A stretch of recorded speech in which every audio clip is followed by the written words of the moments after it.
que Dieu ne peut pas engager un homme, le micro n'est pas allumé, Dieu ne peut pas engager un homme dans une affaire dans laquelle lui-même ne s'est pas au préalable engagé.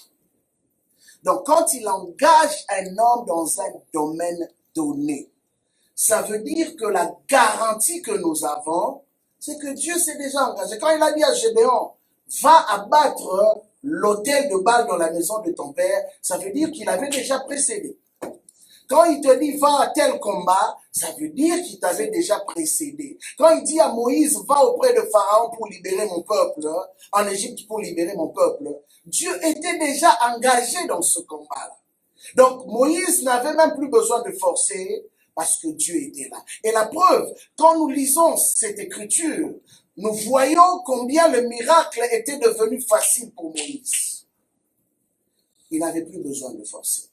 Et nous avons vu encore avec les apôtres combien le miracle était devenu facile dans leur ministère. Ils ne forçaient pas, ils n'avaient pas besoin de crier. Mais c'est parce qu'il y avait déjà un engagement. Jésus, avant de partir, leur a confirmé. Il dit, voici les miracles qui accompagneront ceux qui auront cru en mon nom. Et ce que j'aime dans le livre des Actes, la Bible dit que Dieu confirmait. Ce n'est pas un apôtre qui cherchait à s'affirmer devant le monde. Mais la Bible dit que Dieu confirmait la parole de ses apôtres par des signes, par des prodiges et par des miracles. C'est Dieu qui le faisait. Simplement pour démontrer que c'est moi qui suis à l'œuvre. Alors Dieu n'appelle pas quelqu'un simplement pour le jeter dans une affaire où l'homme n'a pas d'assurance de la réussite. D'abord, en passant, quand la Bible parle de la réussite selon Dieu est complètement différente de la réussite selon les hommes. Nous voyons aujourd'hui, il y a plusieurs formations, des coachings qui se donnent par rapport au leadership, par rapport à la réussite. Et nous voyons que tout se résume, quand nous parlons de la réussite, selon les coachings et les formations qu'on nous donne souvent partout, on voit plus cela se résume au niveau financier que nous parlons du succès. Or, quand nous lisons les Écritures, nous voyons que la réussite selon Dieu n'a rien à voir avec les finances. Oui, les finances peuvent être une conséquence. La renommée peut être une conséquence. Mais cela n'atteste absolument en rien que parce que quelqu'un a beaucoup d'argent, parce que quelqu'un est renommé, que Dieu est réellement avec lui. La preuve, quand je lis les Écritures, je vois que Jésus a parlé à combien de personnes pour leur dire que vous recevrez le Saint-Esprit et vous tous vous deviendrez mes témoins. Eux tous avaient reçu le même message, eux tous avaient reçu le Saint-Esprit, baptême le même jour, mais quand nous lisons les Écritures, nous verrons qu'il y a juste quelques noms qui ont été répertoriés. Nous voyons Pierre, nous voyons Jean, nous voyons Jacques, et par la suite, nous voyons Paul et tous ceux qui ont travaillé avec Paul. Mais je me suis posé la question, où étaient les apôtres comme les Barthélemy? Où étaient les apôtres comme les Thaddée, Matthias, un homme qu'on a sélectionné à la place de Judas mais qui a disparu? On n'a plus jamais parlé de lui. Mais est-ce que pour autant, était-il moins apôtre que Pierre, que Paul, que Jean? Non. Cela doit nous enseigner aujourd'hui. C'est que la façon de concevoir le ministère selon Dieu n'a rien à voir avec la façon dont nous pensons aujourd'hui. Tout le monde ne sera pas en avant-plan. Tout le monde ne sera pas aussi renommé.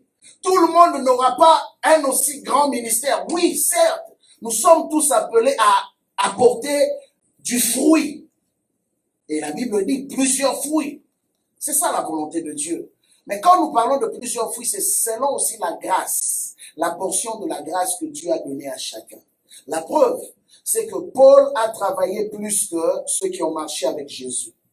Mais pensez-vous qu'au ciel, il aura une couronne plus grande que Pierre? Non, je ne pense pas. Pensez-vous qu'au ciel, il aura une plus grande couronne que Jean? Non, je ne pense pas. Chaque personne, selon la portion de la grâce qu'il a reçue, a eu à travailler. Et Dieu s'est manifesté en chacun selon la grâce qu'il avait donnée à chaque homme. Et il est important de nos jours, parce que nous constatons que ces enseignements, oui, apportent des bonnes choses, mais a aussi apporté une quête au pouvoir, à une gloire vaine, à une position peut-être à laquelle Dieu ne nous appelle pas. Vous savez, des fois quand vous voyez la chute de certaines personnes, j'ouvre une parenthèse comme ça, ce n'était pas nécessairement parce qu'ils étaient destinés à tomber. Moi, je crois toujours à une chose, ça c'est moi, que Dieu protège chaque homme qui reste dans son champ. Amen. Amen. Je le crois. Parce que la Bible nous a montré que Jésus, après avoir vaincu Satan à la montagne, dans le désert, la Bible dit quoi? Les anges sont venus le servir. Où étaient ces anges-là pendant que Jésus était en train de discuter avec Satan? Ils attendaient. Merci. C'est la réponse que je cherche. Les anges étaient là. Mais les anges ont compris que ça, ce n'est pas notre combat. Ça, c'est le combat de sa foi. Parce qu'à un moment donné, dans la vie ministérielle, j'ai dit l'autre fois qu'il y a des combats que Dieu combat pour toi. Et Moïse a dit, il a dit clairement, gardez le silence, l'Éternel combattra pour vous. Ça, c'est quoi? Exode 14, 14. Mais bizarrement, je vois mon ami Paul que j'aime bien. Paul revient et dit que j'ai combattu. Oh! Comment là on a dit que gardez le silence, l'Éternel va combattre pour vous? Lui, il revient, il va dire que j'ai combattu le bon combat. Mais il ajoute de la foi. J'ai combattu le bon combat, j'ai gardé la foi. Donc nous comprenons que au-delà du combat que nous connaissons, dans lequel Dieu intervient sans notre aval, de fois quand nous dormons, de fois quand nous sommes dans le métro, dans le train, dans le bus, dans les voitures, il y a aussi un autre combat que nous sommes appelés à livrer quotidiennement. Et moi, j'appelle ça le combat de la foi. Parce que s'il y a une chose que le diable n'aime pas voir l'homme avoir, c'est la foi. Vous savez pourquoi? La foi, la Bible l'appelle le bouclier. Or, le bouclier a pour objectif la protection.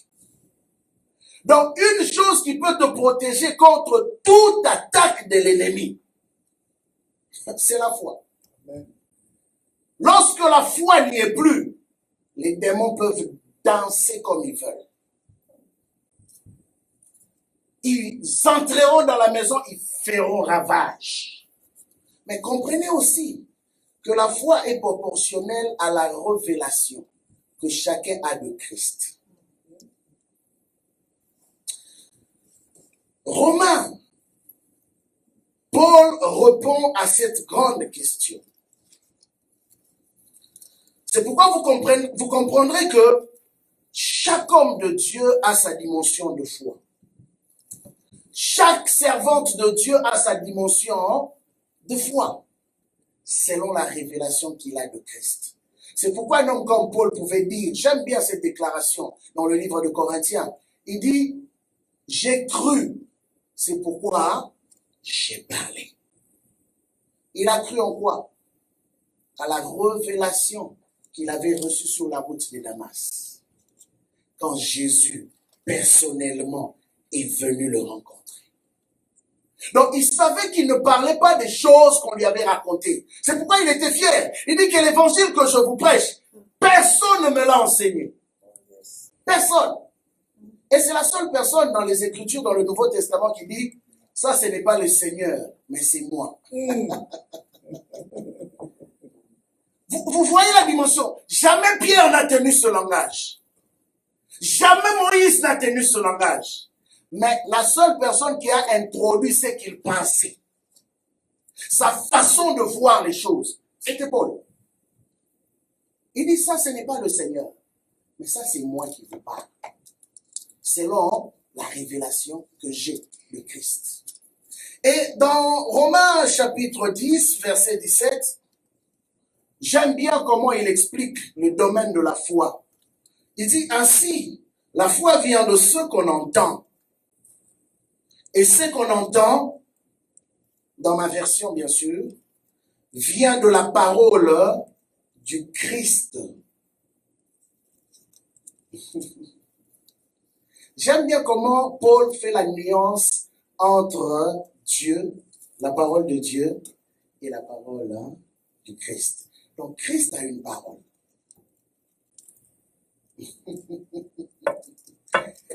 Dans le livre de Corinthiens, chapitre 2, 1 Corinthiens bien sûr, merci. Chapitre 2, le verset 16, il dit ceci. Qui a connu la pensée de Dieu? Il pose une question. Mais lui-même va répondre. Il dit, mais nous avons la pensée de Christ. Pourquoi il faisait la nuance entre la parole de Dieu et la parole de Christ? Qu'est-ce qu'il voulait dire par là? Il voulait simplement dire que, s'il faut le définir clairement, simplement, que Christ est la révélation de la personne même de Dieu. Tu ne peux pas connaître Dieu sans connaître le Christ. C'est pourquoi la Bible dit que nul ne peut aller au Père sans passer par moi. Alors, tu ne peux pas servir Dieu sans connaître Christ dans sa personne. C'est là la différence. Beaucoup de personnes servent Dieu parce qu'ils ont hérité d'un Dieu, d'une religion, ou encore d'un Dieu des parents. Mais combien ont la révélation de Christ? Or, tu ne peux pas être ministre de Dieu. Tu ne peux pas être servante de Dieu sans avoir la révélation de Christ. C'est pourquoi Jésus, dans le livre de l'Apocalypse, avant de commencer à donner toutes les grandes révélations à Jean, il a pris tout un chapitre pour commencer à s'identifier. Il dit à Jean, je suis le premier, je suis le dernier, je suis l'alpha, je suis l'oméga. Il commence d'abord à s'identifier. Pourquoi? Pour que tu comprennes mieux ce qu'il aura à te dire. Un serviteur qui n'a pas bien compris le langage de son maître fait n'importe quoi.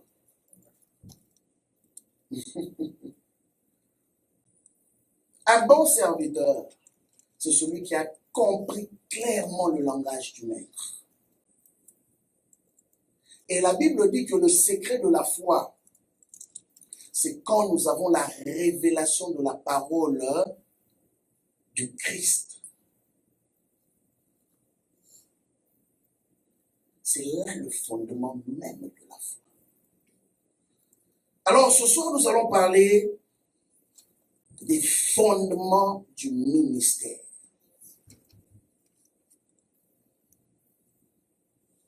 Le fondement du ministère. Bien-aimé, tu ne peux pas dire que je suis serviteur de Dieu. Si les gens ne peuvent pas voir en toi la nature même de la personne de Jésus. Vous savez, chaque personne représente Jésus dans une dimension, selon la portion de la grâce que nous avons. Mais, comment les gens sont capables de voir Christ en toi? c'est lorsque les gens sont capables d'identifier une foi en Dieu que tu as dans un domaine particulier dans lequel Dieu t'a appelé.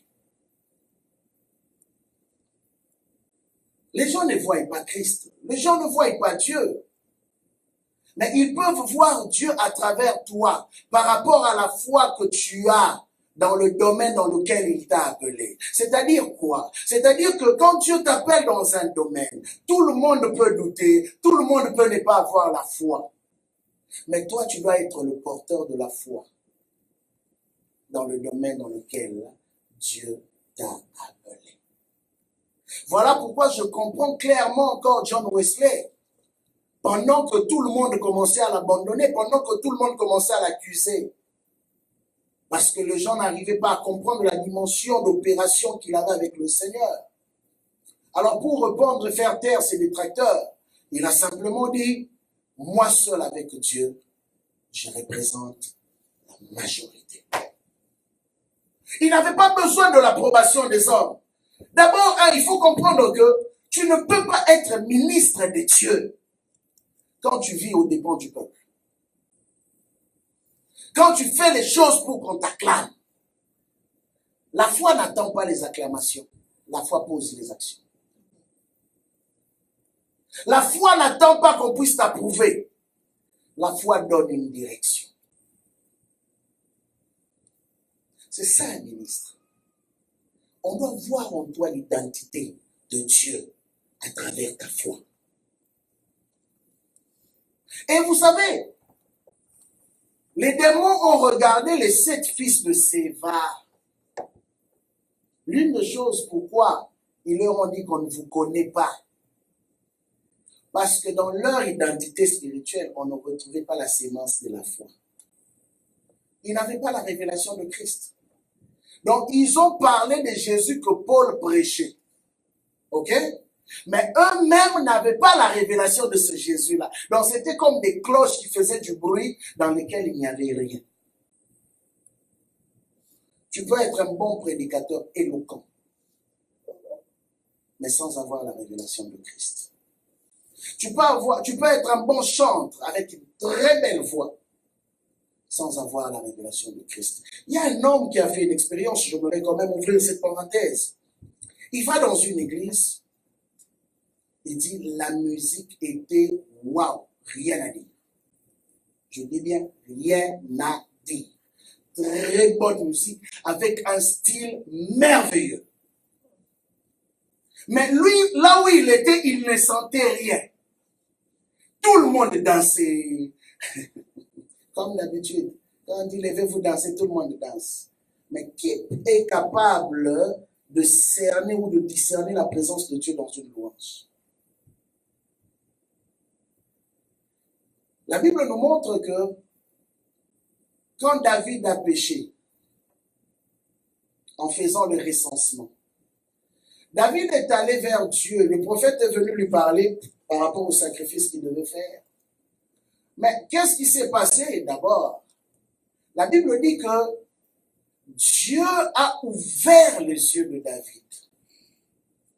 David voyait simplement les fléaux, la peste, la mort, ainsi de suite sur Israël, mais il ne comprenait pas. Il avait compris que Dieu était en colère.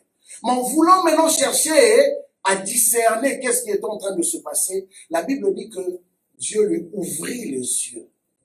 Il vit un ange debout entre le ciel et la terre. L'ange ne touchait pas la terre, mais il était entre le ciel et la terre avec une épée nue en train de frapper. Donc à chaque coup qu'il donnait, des milliers d'hommes ce jour-là mouraient en Israël. Et quand David a vu cela, la Bible dit qu'il tomba face contre terre pour implorer Dieu. Vous savez, quand les hommes commencent à voir Dieu, quand le ministre commence à voir Dieu, son service change de dimension. Amen. Et l'homme était en train d'écouter la musique jouait. Il dit, mais il sentait rien, il sentait absolument rien. Il dit, mais qu'est-ce qui se passe? Est-ce que c'est moi le problème? Il a commencé à questionner Dieu. Bien aimé, c'est pourquoi c'est important d'avoir une communion avec le Seigneur. tu comprendras que tu ne vas pas danser n'importe comment. Tu comprendras que tu ne vas pas chanter n'importe comment. Tu ne diras pas aussi Amen n'importe comment. Et pendant qu'il a prié, le Saint-Esprit lui répond simplement. Il dit, mais tout ce que tu vois là, c'est juste du talent. Rien d'autre. Il n'y a rien de spirituel, c'est le talent. Savez-vous que si on amène des musiciens professionnels qui jouent ici, avec les mêmes instruments que nous utilisons, le son, la qualité des choses qui sortiront ici vont nous éblouir. Je me rappelle un jeune homme qui m'a déjà fait sortir de mon bureau. Un Haïtien qu'on avait un jour invité là à l'église. Juste le fait qu'il touche le piano. J'étais dans mon bureau, j'ai dit non, ce son-là, je ne l'ai jamais entendu. J'ai quitté le bureau par curiosité pour aller voir qui jouait le piano. Et il y a des musiciens comme ça. Ils sont tellement talentueux. Et ils peuvent vous secouer émotionnellement, mais spirituellement, il n'y a rien. Or, celui qui est appelé à servir Dieu doit faire très attention. Le service que nous offrons n'est pas un service de talent, n'est pas un service d'expérience. Nous avons vu l'autre fois notre ami Samson, comment il était tombé dans le piège de l'orgueil en disant que même si les Philistins viennent, je vais m'en sortir comme les autres fois. Mais j'aime la mention biblique. La Bible dit, mais il ne savait pas que l'Éternel n'était plus avec lui. Il est important, bien-aimé, de savoir discerner la présence de Dieu dans sa vie pour opérer avec efficacité. Et vous savez, la présence de Dieu est capricieuse. Je vais ouvrir une parenthèse rapidement et puis je vais revenir dans la matière. La présence de Dieu est capricieuse. Il suffit d'une petite chose pour que la présence de Dieu se retire. Il suffit juste d'un manque de respect dans un protocole pour que la présence de Dieu se retire. Bien aimé, Adam était habitué avec Dieu. Adam connaissait Dieu. Mais la Bible nous montre que quand le péché est entré, Adam ne supportait plus Dieu. Mais regardez qu'est-ce que Dieu a fait. Bien que Adam ne supportait plus Dieu, mais Adam était capable de reconnaître les pas de Dieu.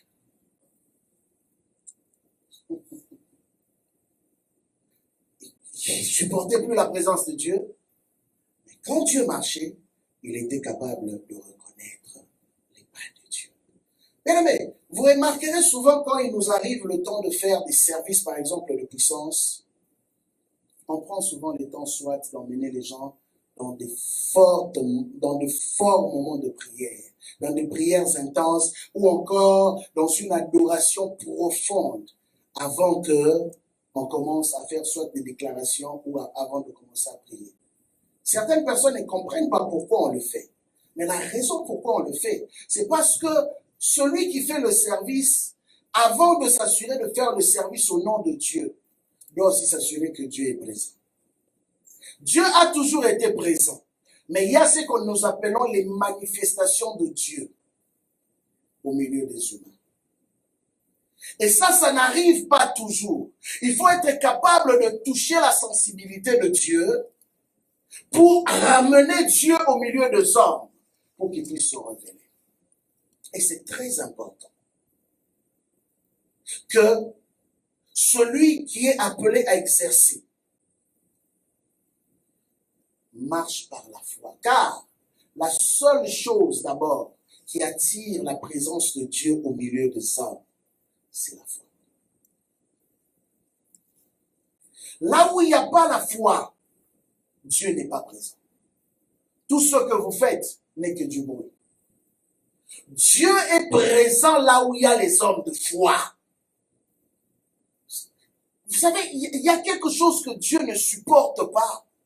C'est de voir celui qu'il a appelé en train de douter. Vous savez, Moïse, même après avoir vu autant de miracles de la part de Dieu au début de son appel, Moïse a douté. Il a continué à douter. Mais que dit la Bible? La Bible dit que l'Éternel s'irrita contre lui. Parce que Moïse continue à argumenter. Dieu lui a montré des preuves. Comment, de toute ta vie, as-tu déjà vu un buisson en train de brûler sans se consumer? As-tu déjà vu un bâton se transformer en serpent? Mais malgré cela, tu doutes toujours. Il y a des gens qui ont vu les preuves de Dieu dans leur vie. Il y a des gens qui ont écouté la parole de Dieu. Dieu leur a parlé clairement. Je vais insister là-dessus. Tu ne peux pas être serviteur de Dieu quand tu doutes de la capacité opératoire de Dieu. Tu ne peux pas. Tu n'es même pas digne, même de tenir ce micro que je tiens. Parce que la Bible dit que sans la foi, nul ne peut lui être agréable.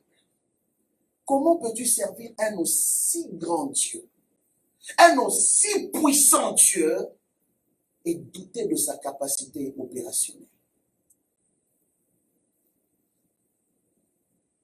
Et tu te dis, je suis serviteur de Dieu. Je suis servant de Dieu. Ce n'est pas un titre. Ce n'est pas un titre que nous portons, que nous brandissons partout. Être serviteur de Dieu veut dire simplement, c'est une personne dont la vie ne dépend plus de lui, dépend de ce que Dieu lui demande de faire. C'est ça être serviteur de Dieu. Si Dieu te dit va à gauche, tu vas à gauche. Si Dieu te dit va à droite, tu vas à droite. Je l'ai souvent répété ici, parmi les phrases que Dieu m'a dites, qui a au fait bâti même ma foi. Il m'a dit clairement, je travaille avec les hommes de foi. Donc si tu n'as pas la foi, oublie Dieu dans ta vie. Va faire autre chose. Va étudier. Deviens docteur en ceci ou docteur en cela. Ta maîtrise, je ne sais pas quoi. Mais si tu veux être là pour servir Dieu, ce que nous recherchons, c'est les hommes et les femmes de foi. Voilà pourquoi Dieu a donné un test. Quand Gédéon est allé choisir les militaires, il y en avait 36 000 ou 32 000, quelque chose comme ça. Mais regardez, de 32 000, pardon, 32 000, Dieu a coupé pour n'en garder que 300. Quelle soustraction! Non, bien-aimé, le problème, ce n'est pas la soustraction. En fait, il y a ce qu'on appelle des pesanteurs. Fais attention de faire alliance avec des gens qui vont créer la pesanteur dans l'appel que Dieu a mis en toi. Tu peux avoir un appel authentique. Tu peux vraiment être appelé par le Seigneur. Mais si tu t'entoures des hommes et des femmes négatifs, ta vision peut ne pas produire. Tu vas finir par avorter ta vision. Voilà pourquoi un homme comme Job, il était capable de ne même pas écouter les conseils de sa femme. Qu'est-ce que sa femme lui a dit? Sa femme lui dit, maudit Dieu. Et après, il fait quoi? Mais elle-même, il ne maudit pas Dieu. Elle préserve sa vie. Mais elle t'envoie à toi de maudire Dieu. Quelle femme! Donc, elle était prête à vivre. Mais que toi, tu puisses mourir. Et il y a des gens comme ça, bien-aimés, qui viendront dans ta vie. Peut-être qu'ils te sont très proches. Mais leur objectif, ce n'est pas de t'aider à accomplir ta mission, mais à t'empêcher. Par des conseils qui sembleront être des conseils corrects, logiques. Mais Job a refusé de céder. Pourquoi? Parce que Job, au préalable, c'était un homme de foi. Bien aimé, pour être capable de résister aux injonctions du mal quand tu vis des moments difficiles, tu dois réellement connaître celui qui t'a appelé. Voilà pourquoi des hommes comme les Paul pouvaient dire combien il faut bénir le Seigneur, combien il faut louer Dieu. Et lui-même était l'exemple dans ces moments difficiles, même pendant qu'il était en prison. Il continue à évangéliser. Il continue à témoigner de la puissance de Christ. Et nous avons vu ce que Dieu a fait avec cet homme. Et la plupart même de ces lettres ont été écrites pendant qu'il était en prison. Mais pour nous servir d'exemple aujourd'hui, bien-aimés, aujourd'hui tu as les conditions qu'il faut. Donc, qui veut dire que toi et moi n'avons pas d'excuses pour servir Dieu efficacement, pour servir Dieu avec détermination, pour servir Dieu avec puissance. Nous n'avons pas d'excuses. Cet homme de Dieu a vécu des moments très difficiles. Deux fois lapidé, deux fois en prison, deux fois rejeté, deux fois tabassé. Mais malgré cela, il n'avait jamais abandonné sa foi. Voilà pourquoi il dit, j'ai combattu le bon combat. J'ai combattu le bon combat. Parce que tout cela avait pour objectif affaiblir ma foi. Mais au contraire, plus on le tabassait, plus Paul avait une plus grande foi. Plus on le rejetait, plus il avait une plus grande détermination. Bien aimé, l'évangile n'est pas quelque chose où on attend l'appréciation ou les acclamations des hommes. La Bible dit d'ailleurs, tous ceux qui veulent vivre pieusement en Christ seront persécutés. Donc, ce qui fait que nous devons déjà être armés de cet état d'esprit. Parce que quand Dieu nous appelle, il nous prépare à cette réalité. David a dit, tu exerces mes mains au combat. Oui, effectivement, Dieu exerce nos mains au combat. Dieu nous prépare toujours à des défis qui vont se présenter devant nous. Le ministère, c'est tout un défi.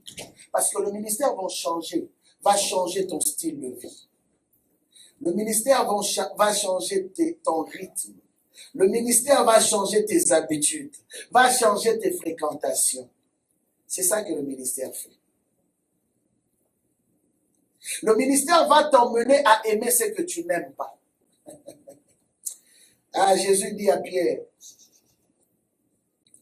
quand tu étais enfant, tu allais là où tu voulais. Mais quand tu seras vieux, on t'attachera la corde au cou, une ceinture au cou, et on t'emmènera là où tu ne voudras pas partir. C'est ça le ministère. Oui, bien que la Bible l'explique, que c'était comment, la façon dont Pierre devait mourir. Mais en d'autres termes, c'est une illustration qui démontre aussi la portée du ministère. Le ministère, c'est une corde au cou. On t'emmène là où tu ne veux pas aller. On t'envoie là où tu ne veux pas être. Voilà pourquoi un homme comme Jonas, un prophète particulier, un prophète qui n'aime pas le salut des autres, un prophète qui se fâche quand Dieu fait grâce aux hommes. Jonas, il y en a plusieurs aujourd'hui parmi nous. Il y a beaucoup de ministères Jonas. Je prêche dans l'objectif que les gens soient condamnés. Je prêche dans l'objectif de montrer aux hommes leurs péchés seulement. Je prêche dans l'objectif de montrer aux gens que vous allez aller en enfer. Mais quand ces mêmes hommes décident de changer, on n'est pas content. On commence à douter même de leur changement. Est-ce qu'il est vraiment converti? Non, la prédication a pour but d'emmener les gens à la transformation. Et Jonas était un ministre rebelle. Mais Dieu lui a montré qu'il était plus fort. Mais c'était un ministre rebelle. Et bien aimé, aujourd'hui, il y a beaucoup de ministres rebelles. Un ministre rebelle, c'est celui qui ne vit pas selon la foi. C'est celui qui programme les choses de Dieu à sa manière. Il veut que l'église temple de Dieu grandisse à son rythme. Comme lui, il veut. Donc lui, il veut que ce soit maintenant. Alors il va faire les choses à sa manière. Dieu aussi a ses calculs. Il utilise même les formules du monde. Ça, c'est la rébellion. Il utilise les formules du monde dans le but de faire avancer l'œuvre de Dieu. Or, la Bible nous montre dans le livre des Actes que c'est le Saint-Esprit qui faisait croître l'Église. Combien de ministres aujourd'hui dépendent encore du Saint-Esprit? C'est la deuxième étape maintenant dont je veux parler par rapport au fondement. La deuxième étape, c'est la confiance. J'ai parlé de la foi, qui est la première étape. La deuxième étape, c'est la confiance. Bien-aimé, vous verrez que Jésus, notre Dieu, son ministère était basé sur la confiance que Dieu avait vis-à-vis de lui. On ne peut pas te confier les grandes choses si on ne peut pas te faire confiance aux petites choses. Souvent, certains parents faisaient des tests à leurs enfants. Je ne sais pas s'il y en a qui le font encore aujourd'hui. Mais non, on a grandi deux fois comme ça. On a grandi comme ça. On t'envoie au coin pour aller acheter quelque chose. On te donne beaucoup plus d'argent. On sait que la chose coûte moins cher. Mais on attend à ton retour comment tu vas réagir. On te donne 30 $, mais on sait que la chose coûte 27 $. Vas-tu retourner les 3 $ ou vas-tu dire papa n'en a pas besoin, maman n'en a pas besoin, je peux garder dans ma poche. Et là, tu achètes la gomme au coin. Hein? C'est un test de confiance. Et le ministère est pareil. On ne peut pas te confier des grandes choses si on ne sait pas te faire confiance à des petites choses. La Bible nous montre dans le livre de Matthieu, Matthieu chapitre 3, versets 16 à 17, et nous lirons aussi Luc, c'est la même chose au fait, mais décrit différemment. Luc 3 aussi, versets 21 à 22. La Bible dit, aussitôt baptisé, Jésus sortit de l'eau, et voici, les cieux s'ouvrirent, il vit l'Esprit de Dieu descendre comme une colombe et venir sur lui. Et voici qu'une voix fit entendre de cieux ces paroles. Celui-ci est mon fils bien-aimé, en qui j'ai mis toute mon affection. Dans une autre version, on dit en qui j'ai mis toute ma confiance. Dans le livre de Luc, il dit, tandis que le peuple se faisait baptiser, Jésus fut aussi baptisé, et pendant qu'il priait, le ciel s'ouvrit. Et l'Esprit Saint descendit sur lui sous une forme corporelle, comme une colombe, et il vint une voix du ciel, tu es mon fils bien-aimé, objet de mon affection. Amen. Pour que Dieu confie la plus grande mission du salut de l'humanité à la personne de Jésus, Dieu devait commencer par lui faire pleinement confiance. Et c'était une confiance absolue. Ce n'était pas une confiance demi-mesure. Et bien, mais deux fois les gens ne comprennent pas. Deux fois les gens pensent que les pasteurs font du favoritisme dans les églises. Excusez. Des fois, les gens pensent que oui, on a des personnes qu'on préfère plus que d'autres. Mais c'est que les gens oublient qu'on ne peut pas faire confiance à celui qui n'est pas fiable. Tu dois faire preuve de ta fidélité pour qu'on puisse te faire confiance. Je ne peux pas donner des grandes responsabilités à quelqu'un qui ne fait jamais les choses correctement.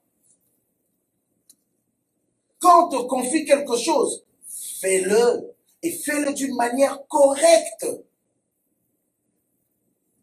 Bien aimé, quelqu'un m'a dit un jour,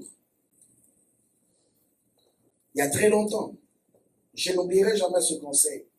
Il m'a dit, quand tu dois faire quelque chose, fais-le comme si tu devrais mourir après l'avoir fait.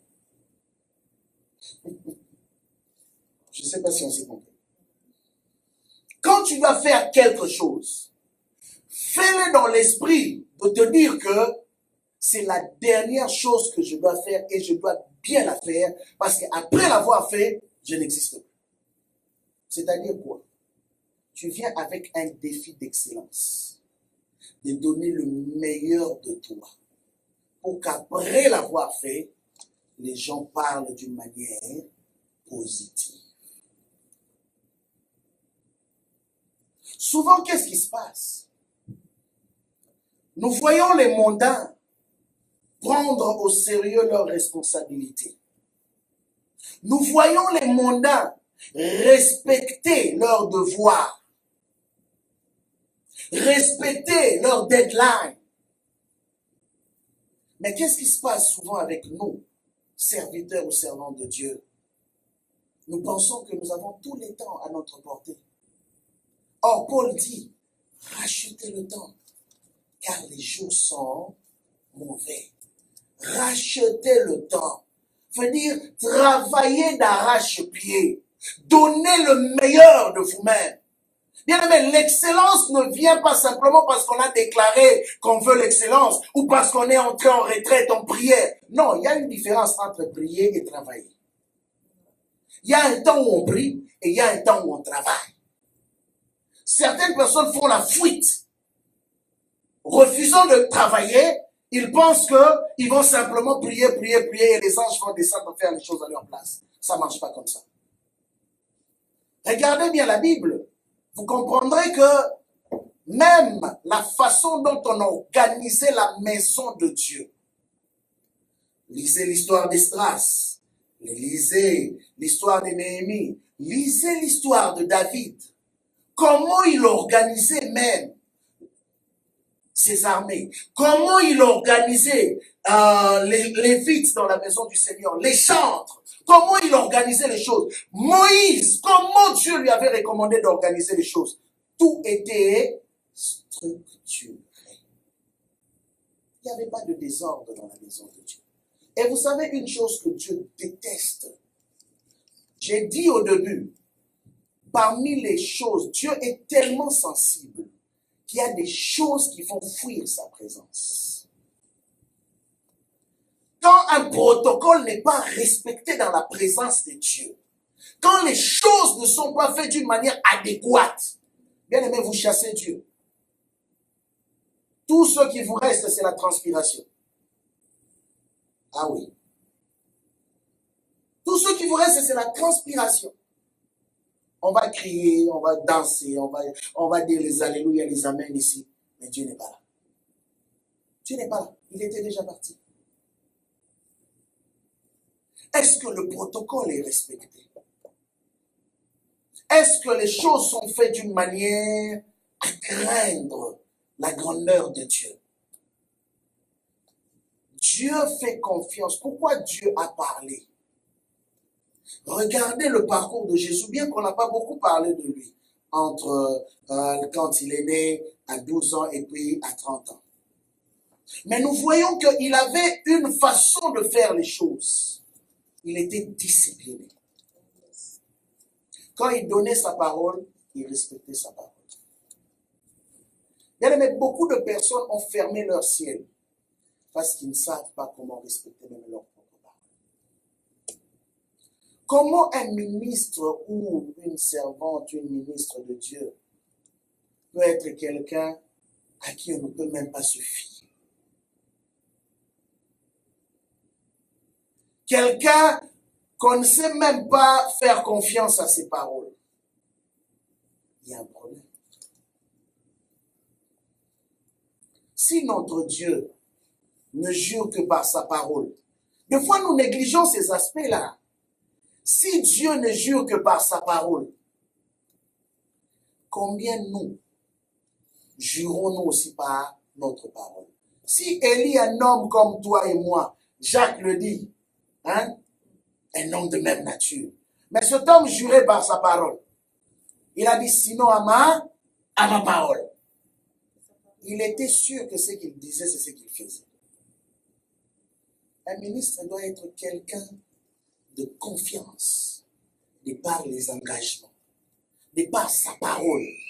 Ce n'est pas quelqu'un qui dit oui et demain dira non. Ce n'est pas quelqu'un sur qui on ne sait même pas se fier. Il y a de ces personnes qui disent oui, je vais le faire. Mais viens, tu seras déçu que la personne n'est jamais venue, ne l'a jamais fait, mais n'a jamais fait suite. Il y a un problème. Et la Bible dit là-dessus, maudit soit celui qui fait l'œuvre de Dieu avec négligence.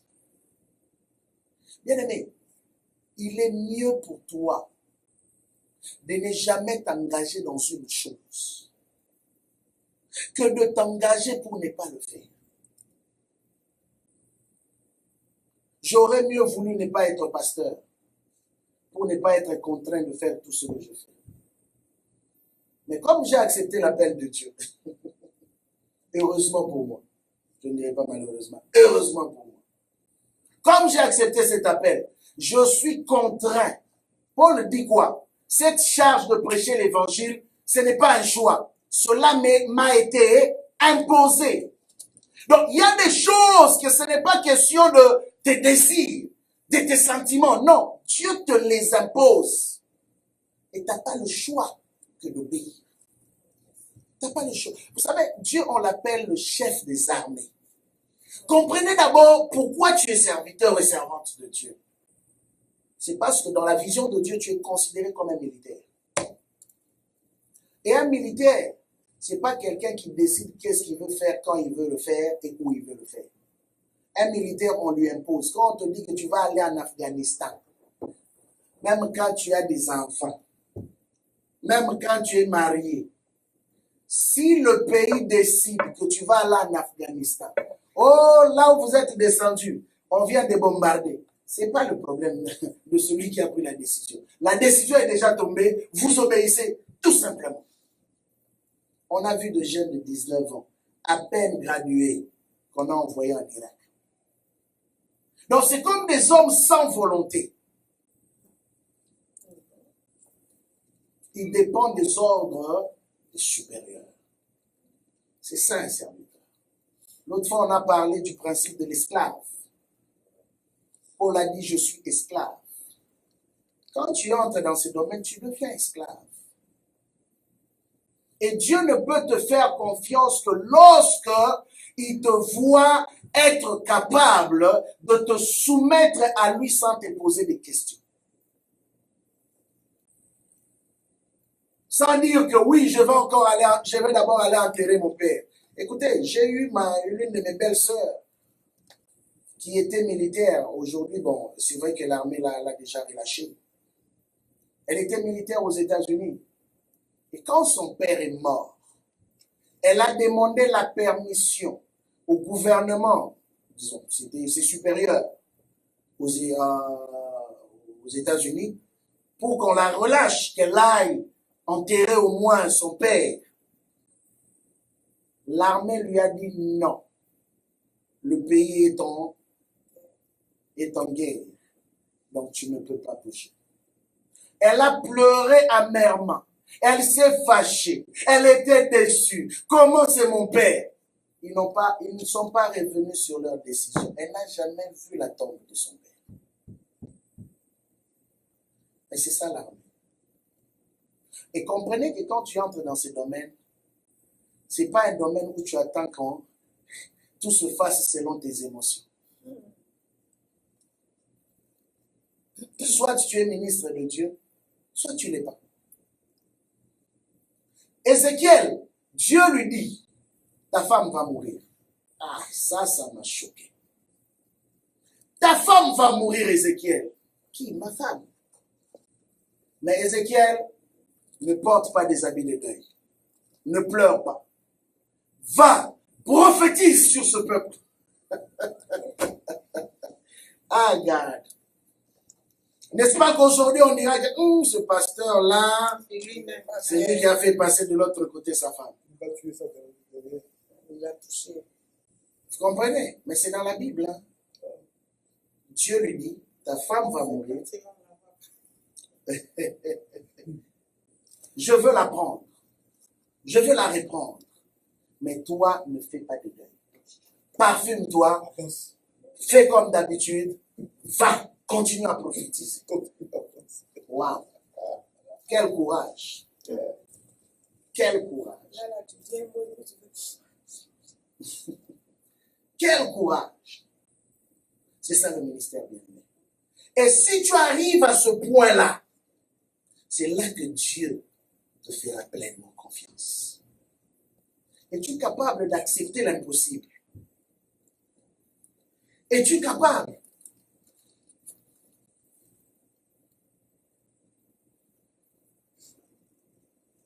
On est rendu trop émotionnel. On fait le ministère quand ça nous enchante.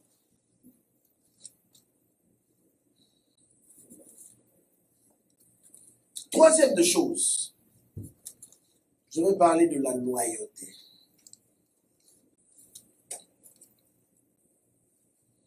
La loyauté. Nous en avons parlé lorsque nous avons parlé du discipulat, mais il faut vraiment que je revienne là-dessus parce que c'est un point très crucial pour nous.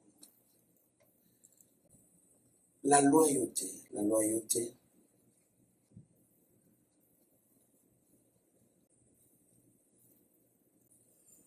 Dans la Bible, nous voyons des hommes qui ont été fidèles, loyaux à leur maître, c'est eux qui ont été sanctionnés de promotion.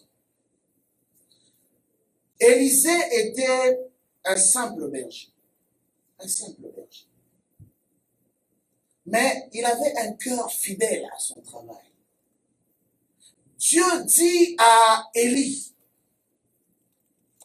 va oindre Élisée comme prophète à ta place.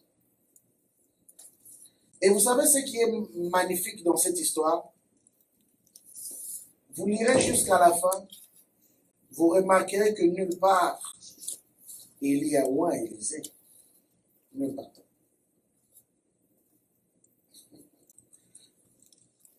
Mais le jour où il a obéi aux injonctions de son maître, regardez combien Élie était un maître aussi compliqué.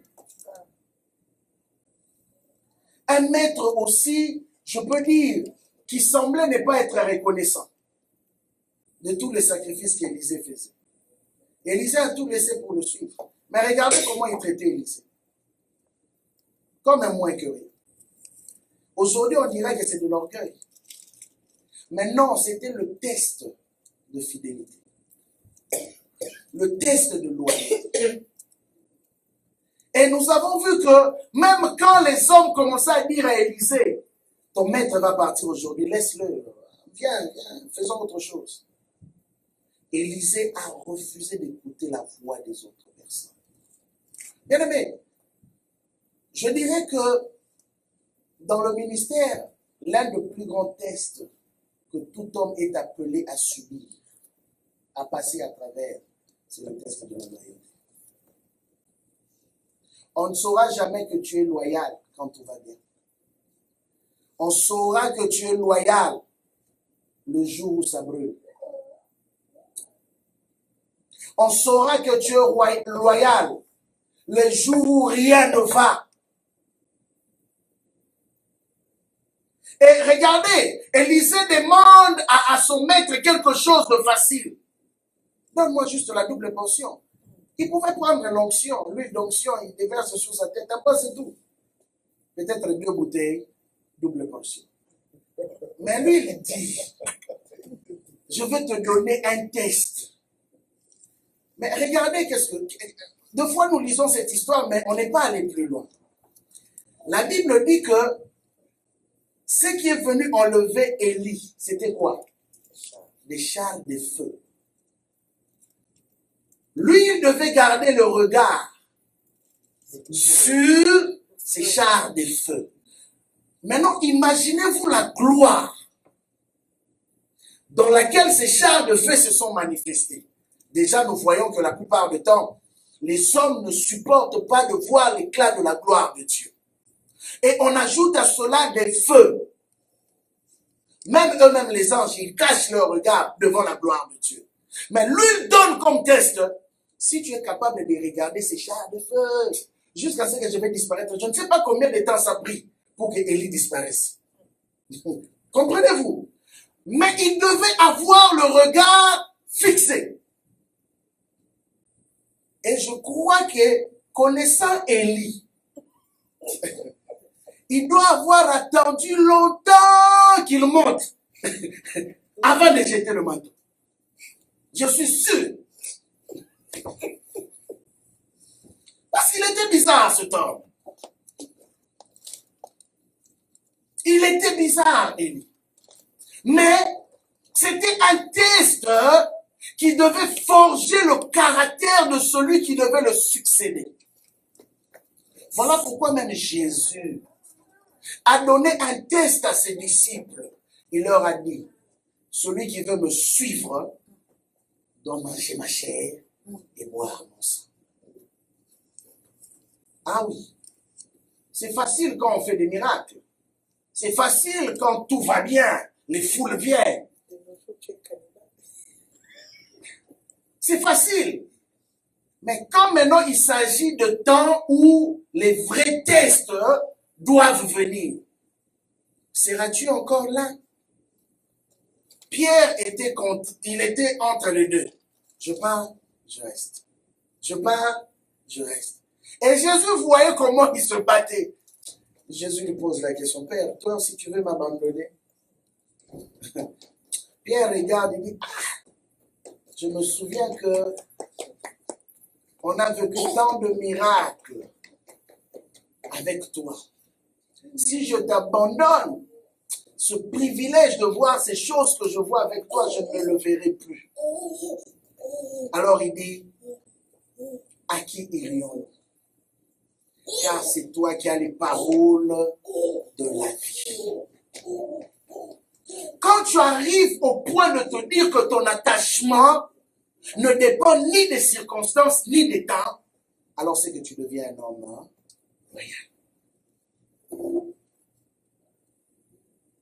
Bien aimé, la loyauté n'est pas seulement vis-à-vis de Dieu. La loyauté part aussi du fait de ton attachement par rapport à l'homme sous qui Dieu t'a établi, l'église où Dieu t'a établi. Voilà pourquoi la Bible dit, n'abandonnez pas vos assemblées, comme c'est la coutume de plusieurs. Bien aimé, les gens abandonnent leurs assemblées de foi juste comme ça, parce qu'ils ne sont pas contents. Parce qu'il y a quelque chose qui s'est fait qu'ils n'ont pas aimé, ils abandonnent leurs assemblées. Il y a quelqu'un qui me racontait l'histoire hier, un jeune homme qui a reçu des paroles prophétiques. Dieu lui a dit qu'il avait un appel. Et il vient auprès d'un homme de Dieu qui l'a coaché pendant un temps. Et les grâces ont commencé à se manifester. Alors il a dit qu'il est arrivé. Il a décidé lui aussi de commencer. Parce que les grâces ont trompé beaucoup de gens dans le parcours. Ceux qui ont été fidèles jusqu'à la fin ont toujours reçu la meilleure portion. Si Élisée n'avait pas été fidèle à Élie jusqu'à la fin, il n'allait pas recevoir ce qu'il avait reçu. Vous savez, les mêmes personnes qui les décourageaient ont été les mêmes personnes qui ont dit, oh, il y a eu un changement. Le même esprit qui opérait avec celui qui vient de partir est maintenant sur lui. Comment ils ont reconnu que le même esprit maintenant opérait sur lui? Parce qu'ils ont vu qu'il était capable d'opérer la même chose comme celui qui venait de partir. La Bible nous montre que les disciples, c'était pareil. Puisqu'ils ont été fidèles jusqu'aux dernières épreuves avec Jésus, la même portion de la divinité de Jésus leur a été confiée. Bien-aimé, tu ne sauras jamais ce que Dieu réserve pour toi. aussi longtemps que tu n'auras pas attendu jusqu'à la fin. Je me rappelle encore, le Seigneur m'a fait passer par ce test. Par ce test à plusieurs reprises, mais je parlerai plus de l'expérience que j'ai ici au Canada. Je me rappelle encore quand il y avait des moments de turbulence au sein de l'Église. À un moment donné, ça m'était de trop. J'ai dit, je veux rester à la maison pour prier et écouter Dieu. Et bien aimé, c'est là que tu vois combien le diable est vraiment rusé. C'est pendant ces temps que les super pasteurs et prophètes ont commencé à avoir des révélations sur moi. Viens dans mon église, tu as vraiment la grâce de Dieu. Avant là, vous ne voyez pas ça. C'est seulement quand ça commence à brûler que là, vous commencez à voir que j'ai la grâce de Dieu. Je me rappelle même un jour, j'avais donné une parole à un homme de Dieu. Dans la même semaine, ça s'est accompli. Et l'homme me rappelle, il dit, en tout cas, les genres de grâce que tu as, non, on doit en bénéficier. Viens, on va travailler ensemble. Mais comme j'ai toujours appris avant de m'engager, d'écouter d'abord le Seigneur, j'ai prié Dieu. Dieu m'a dit, tu vas retourner là d'où tu viens. Et c'est toi que je placerai. Bien aimé, c'était comme de la blague. Personne ne connaissait ce secret, sauf Dieu et moi. Mais pendant ces temps, les vautours, il y en avait tout autour. Et les paroles prophétiques sont sorties de plusieurs endroits. Mais c'est pourquoi il est important de bien écouter Dieu pour toi-même d'abord. Quand tu as bien écouté Dieu pour toi-même, c'est pourquoi j'ai parlé de la foi. Parce que la foi te permet de filtrer même tout ce qu'on te dit. Et Dieu s'est organisé pendant que tout le monde réagissait, parlait. À un moment donné, moi aussi, dans mon humanité, je voulus tomber dans ce piège. Le Saint-Esprit m'a reproché. Il m'a dit, ne fais pas comme tout le monde. Tais-toi et toi prie. Bien aimé, on est humain. On passe tous par ce test. Et je vous assure, n'eût été le Saint-Esprit, j'allais faire comme tout le monde. Parce que j'étais aussi en colère. J'étais aussi frustré. J'étais aussi déçu. J'étais aussi découragé. Tous ces sentiments-là étaient en moi. Et sur le point de lâcher. Et même il y en a qui m'ont dit, ah, commence seulement ton ministère, tu as déjà ton ministère, commence. Les gens, j'ai entendu de toutes les sortes. Mais, une chose que je retiendrai toujours, c'est là que je vois que quand Dieu t'a à l'œil, il ne permettra pas que tu fasses certaines erreurs que d'autres ont fait. Ouais. Dieu me dit, tais-toi, prie. Et c'est ce que j'ai commencé à faire. Bien que cela était difficile, mon cœur était meurtri. Vous vous imaginez que j'ai toujours dit qu'il y a plusieurs années, j'ai développé même des maladies dans mon corps à cause de la frustration. J'ai commencé à souffrir d'une douleur d'estomac au point même que j'ai été emmené à l'hôpital pour qu'on puisse me regarder à travers la caméra et on a vu que mon estomac était enflé. On m'a donné des produits forts, tellement qu'il y avait des choses dans ma tête. Mais il fallait que je passe beaucoup plus de temps dans la prière pour ne pas tomber dans le piège des émotions. Et Dieu, pendant ces temps, a commencé à travailler mon cœur. Ce qui n'était pas facile. A commencé à travailler mon cœur. Et je vous dis aujourd'hui, le problème d'estomac là a disparu. C'est là que j'ai compris comment de fois le diable arrive à nous frapper, hein, même au niveau de la santé. Quand nous ouvrons des portes. Tout part du cœur. Et Dieu m'a ramené. Mais même quand Dieu m'a ramené, c'était toujours pas rose.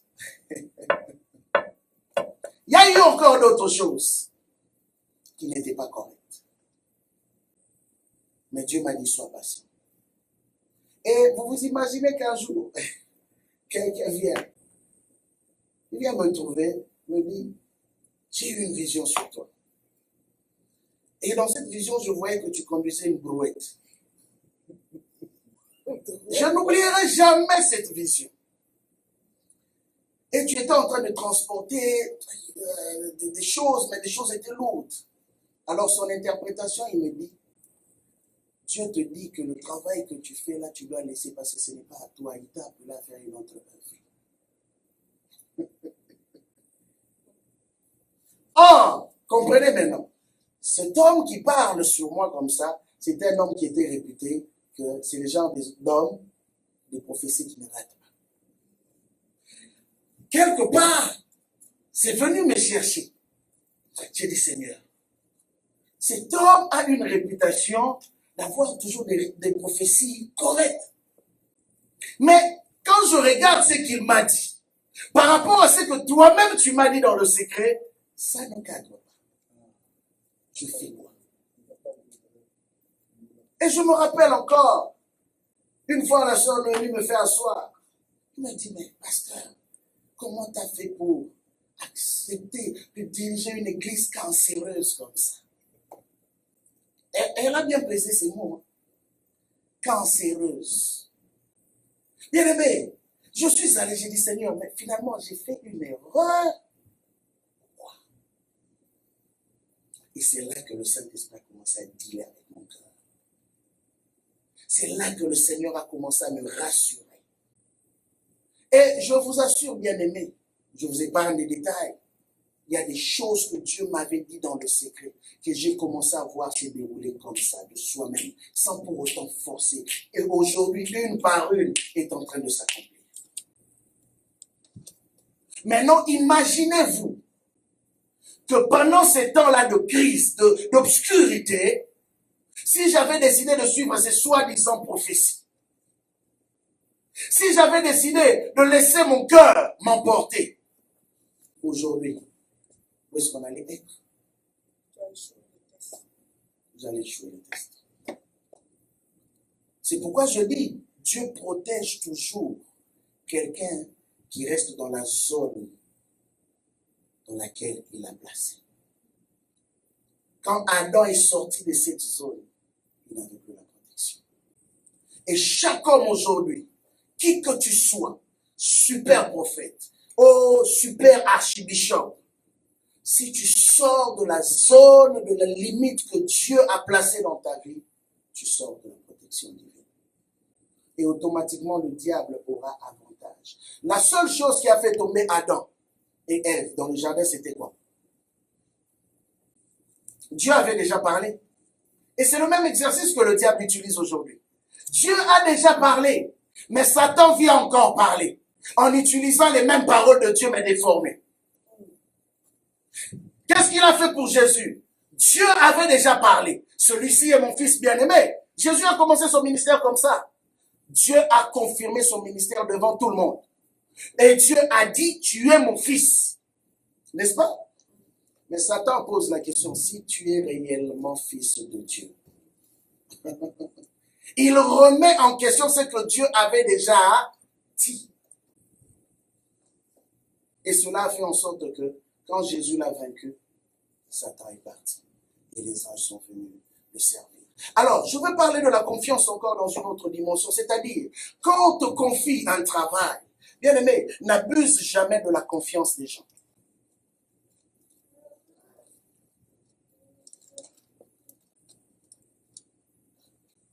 Je reviens sur la confiance. Mais nous sommes en train de parler de la loyauté. N'abuse jamais de la confiance des gens. Jésus avait reçu pleinement cette confirmation de la part de Dieu et Jésus a respecté la ligne de conduite de Dieu. Il n'a pas fait au-delà, il n'a pas fait moins. Quand on te donne un travail, voilà pourquoi je parle maintenant de la loyauté. Quand on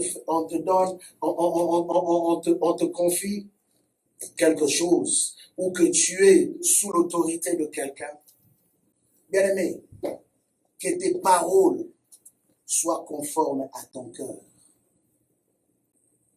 Beaucoup diront, pasteur, je suis avec toi. quel que soit ce qui va arriver, on est ensemble. Mais bien aimé, avec tout ce que j'ai vu dans le ministère après tant d'années, aujourd'hui, je ne me fie plus aux paroles.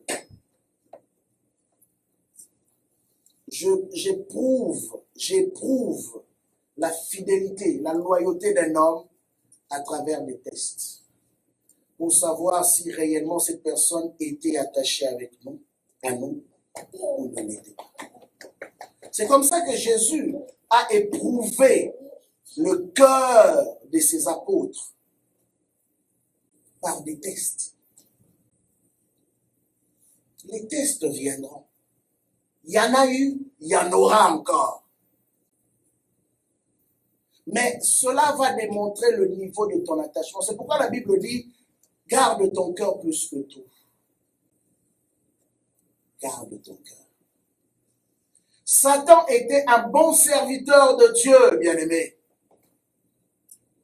Satan était le maître de la louange et de l'adoration. C'est pourquoi vous voyez que tous ceux qui servent Satan sont des bons musiciens. Parce que lui-même était excellent.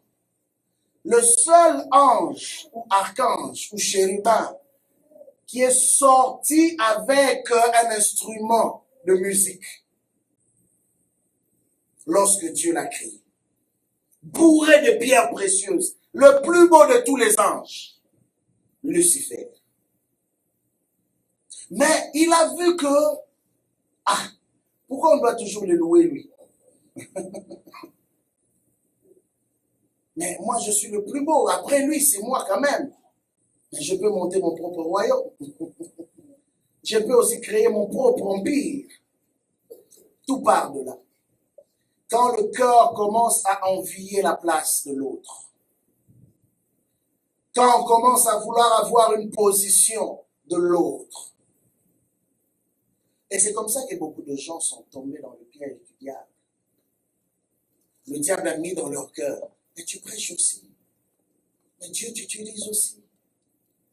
Mais une chose que j'aimerais te dire aujourd'hui, chaque personne a son temps avec le Seigneur.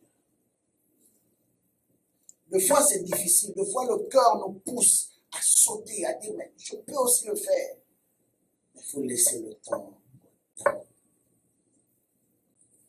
Au moment opportun, comme j'ai toujours dit, un éléphant ne peut jamais être élevé dans une maison sans que les voisins soient au courant.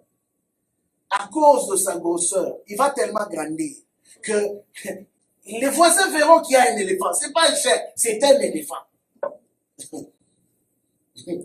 C'est ça la vérité. Donc quand tu as la grâce de Dieu, écoutez, personne ne combattra la grâce. Écoute, je suis je peux dire l'exemple. Je sais de quoi je parle.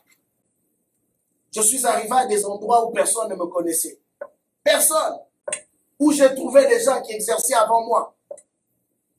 Mais quand Dieu décide de sortir quelqu'un, même de l'anonymat, il le fait.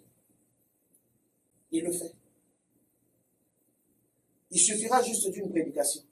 Il suffira juste peut-être d'une prière. Un homme de Dieu a dit, les portes des États-Unis lui ont été ouvertes simplement parce qu'il avait fait une prière. Une prière lui ont ouvert les portes. Les gens ont senti que il y a une vibration dans cette prière. Dans cet homme, il doit avoir quelque chose de puissant. Une simple prière. Il y a une dame que je connais, on lui avait donné de faire une prière de clôture dans le service d'un autre homme de Dieu. Mais pendant qu'elle faisait la prière de clôture, ça s'est gâté. Le Saint-Esprit est descendu. Les gens ont commencé à tomber. Les gens ont commencé à être touchés. Vous savez, quand Dieu décide de te faire sortir, personne ne peut t'arrêter. Voilà pourquoi j'insiste par rapport à la loyauté. Nous devons briser cet état d'esprit qui ronge aujourd'hui nos églises, où tout le monde veut être boss quelque part. Bien-aimé, ce n'est pas tout le monde qui est appelé à diriger une église. Même quand on dit que tu as un ministère, mais est-ce que tout le monde doit être pasteur d'une église? Le ministère n'est pas synonyme d'avoir une église ou de diriger une église. Ça n'a rien à voir. Les gens ont très mal compris. Avant, quand on grandissait dans la foi, quand on disait à quelqu'un que tu as un appel de Dieu, alors tout le monde pensait qu'il devait être pasteur. Bien aimé, j'ai grandi avec des gens qu'on appelait apôtres, qu'on appelait prophètes, qu'on appelait docteurs. Mais plus tard après, ils sont devenus des commerçants, des businessmen. Oh, mais quand on grandissait, on disait que tu avais l'appel. Et c'est vrai, on avait ces titres-là. Mais où sont-ils passés tous ce soir? Aujourd'hui, je les cherche même sur Facebook. Les titres d'évangélistes ont quitté. Les titres d'apôtres ont quitté. Qu'est-ce qu'ils sont devenus? Alors j'ai compris que beaucoup d'entre nous, c'était par une maturité. L'appel de Dieu ne veut pas nécessairement dire être pasteur, apôtre. Oui, il y en a qui ont cet appel-là. Mais comme je dis, cet appel-là vient aussi avec beaucoup de réalités que j'expliquerai encore en détail. Et le combat qu'il y a dans chaque ministère. Parce qu'il est important que chaque personne comprenne. Oui, quand on m'appelle apôtre, qui est un apôtre? Quand on m'appelle pasteur, qui est un pasteur? Quand on m'appelle prophète, qui est un prophète? Ainsi de suite. C'est important. Et c'est comme ça que on a semé une grande confusion au sein de l'Église. Tellement que même ceux qui exercent le ministère ne comprennent même pas c'est quoi l'apostolat. Alors, ils entraînent le peuple dans un désordre. Lisez les Écritures. Vous verrez que ce n'étaient pas tous les apôtres même de la Bible qui avaient des églises ou qui dirigeaient des églises. Lisez les Écritures. Pourquoi Dieu a fait les choses ainsi? Il y a quand même de l'ordre dans les choses de Dieu. Diriger une église bien-aimée, ce n'est pas de la blague. Comme on le croit aujourd'hui. Bien-aimé, j'ai vu des gens mourir. J'ai enterré des gens à cause de ce qu'on appelle aujourd'hui diriger une église. Parce que les gens pensaient que c'était de la blague. Ce n'est pas aussi parce qu'on t'appelle pasteur, tu as le ministère de pasteur, que nécessairement tu dois avoir ton église à part. On peut travailler aussi ensemble. En étant un corps pour l'évolution des choses. Pourquoi être autant éparpillé et être improductif? Combien d'églises avons-nous au sein de la ville de Montréal? C'est quoi son impact? C'est quoi son impact, bien-aimé? Pourquoi ne pas réunir nos forces? Bien sûr, pour certains, pas tous. Pour certains. Et faire quelque chose de plus efficace. Chaque personne veut être boss dans son coin. Chaque personne veut diriger son petit groupe d'hommes.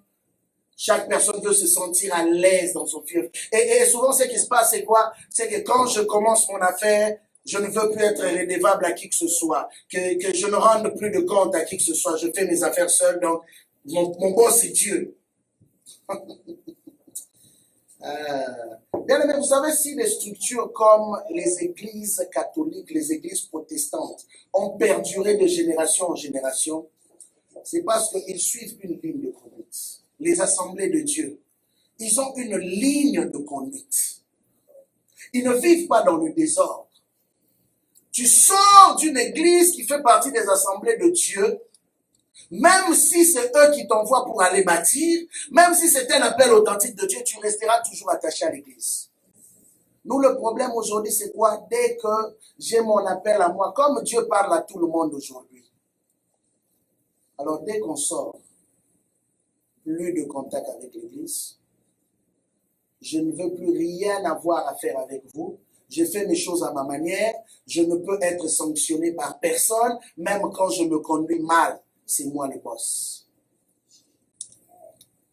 Quand un homme tombe dans un piège où il se sent plus redevable à quelqu'un, c'est le début de la chute. Bien-aimé, tu dois vouloir être redevable à quelqu'un. Mon avocat me disait, qui est pasteur aussi, l'avocat de l'église, qui a enregistré le document. Un jour, pendant qu'on parlait, il me dit, le jour où j'apprendrai que tu commences à marier des gays,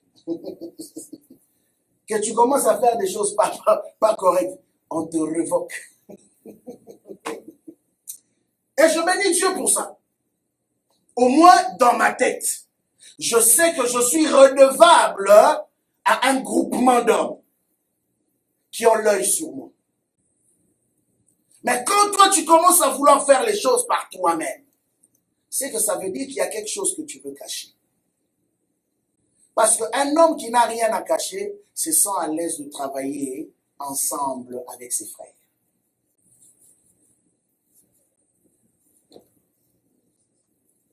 Mais quand on a quelque chose à cacher, c'est là en ce moment qu'on commence à décider à vouloir faire des choses dans son coin, sans être lié à qui que ce soit. Si seulement nous, en tant qu'Église évangélique aujourd'hui, avions compris le secret émanant de la force par l'unité, bien aimé, je vous assure que même cette ville de Montréal, ça prendra juste peu pour que nous puissions avoir un résultat plus solide. Pensez-vous que si toutes les églises de Montréal se réunissent, nous ne serions-nous pas capables de remplir le stade? Bien sûr. Bien sûr. Pensez-vous que si toutes les églises de Montréal se réunissent pour faire un groupement d'évangélisation du corps de Christ, combien d'âmes pouvons-nous sauver en une journée? Mais pourquoi on n'arrive pas? Parce qu'on se bat encore qui va être boss, qui va le plus parler, qui va avoir une place prédominante que les autres. On se bat encore dans ces choses. Et vous savez pourquoi cette gangrène est partie d'où? Parce que la plupart de ces personnes qui dirigent les églises aujourd'hui n'ont pas été loyales à leur pasteur autrefois et ils vivent toujours dans cette peur-là. Oui. Parce que, bien aimé, un homme qui a été loyal n'a pas peur de travailler avec les autres. Avez-vous entendu Pierre avoir peur de travailler avec Jean? Non. Au début, quand il n'avait pas encore compris, il se battait par rapport au positionnement. Mais quand Jésus leur a enseigné que le plus grand de tous, c'est le serviteur, alors nous voyons que c'était toujours Pierre qui était placé en avant-plan. Mais les autres n'étaient pas moins apôtres. Les autres n'étaient pas moins serviteurs de Dieu. Eh bien, mais comprenons le ministère. Le ministère va au-delà de la fonction que nous exerçons. Le ministère va au-delà de la prédication. Le ministère va au-delà même des 4 murs de nos églises. Les gens veulent se battre pour avoir les églises. Alors, ok, allez bâtir les églises. Soyez des pasteurs des églises. Mais comprenez que le ministère est au-delà des 4 murs des églises. Et la dernière des choses dont j'aimerais parler ce soir, avant de conclure,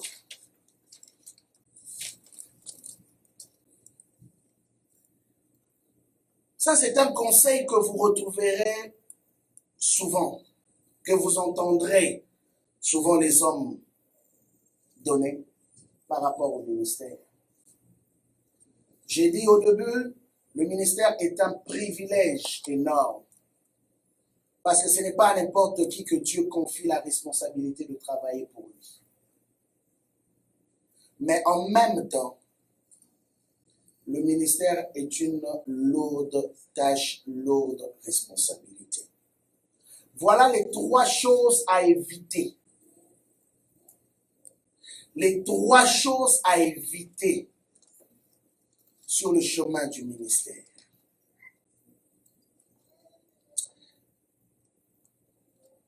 Et c'est les 3 choses qui reviennent souvent. Vous retrouverez cela dans la Bible Et vous retrouverez cela aussi dans notre quotidien. Tous les jours, les hommes tombent dans ces trois choses. Et cela a détruit beaucoup de serviteurs et de servantes de Dieu. La première des choses, c'est l'orgueil. La Bible dit l'orgueil précède la chute. Satan est tombé à cause de l'orgueil. Satan est tombé parce qu'il a voulu prendre une place qui n'était pas la sienne. L'orgueil, c'est quoi? C'est quand tu te crois être supérieur. Je prêche mieux que lui. Je chante mieux que lui. Je joue de la musique mieux que lui. J'ai des talents mieux que lui ou mieux que elle. Donc, quand déjà tu commences à te lever à ce niveau-là, bien aimé, tu dois commencer à te repentir parce que tu commences à tomber.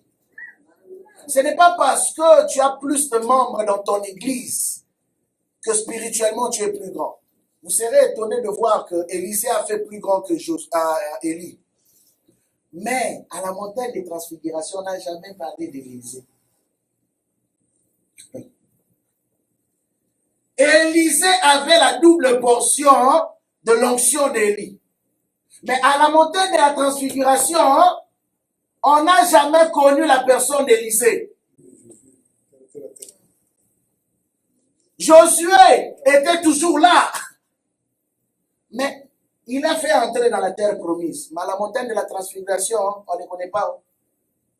On connaissait juste deux personnes. Moïse et Élie.